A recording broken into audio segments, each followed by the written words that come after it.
This is the VOA Special English Health Report. If using your voice is difficult, then you know what dysphonia is. The more common name for this disorder is hoarseness. Experts say about 1 in 3 people will become hoarse at some point in their lives.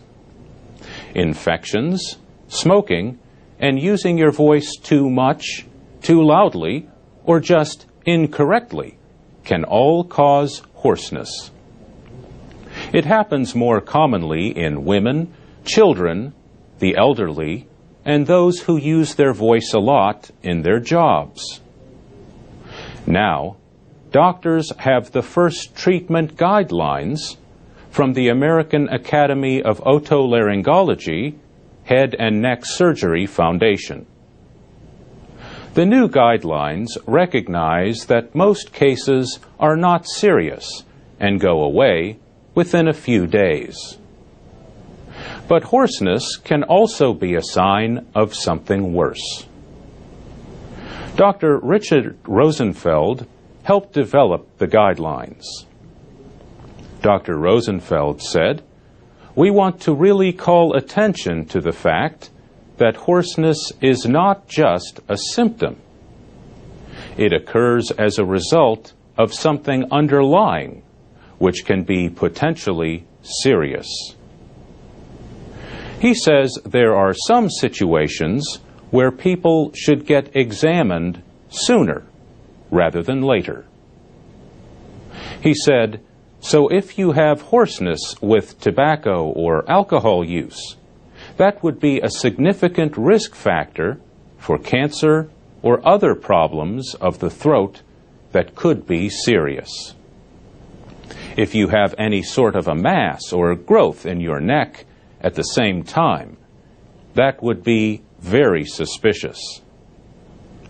The same is true if hoarseness begins after an accident or injury, or if you are also losing weight for no reason, or if you are trying to rest your voice, but it keeps getting worse. If hoarseness continues, or the cause is unknown, doctors should perform an examination called a laryngoscopy. This is done in the doctor's office to look down the throat at the voice box and vocal cords. The guidelines urge doctors not to use other imaging methods like CT or MRI scans until they have done this.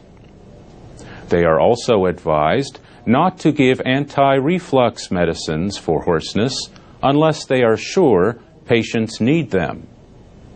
And doctors are told that steroids or antibiotics given by mouth are not recommended for hoarseness. The guidelines say voice therapy is a well-recognized intervention, and they suggest ways to avoid getting hoarse. Drink lots of water. Avoid tobacco smoke and other irritants. And for people who use their voices a lot, like singers or professional speakers, get voice training and use an amplifier. And that's the VOA Special English Health Report.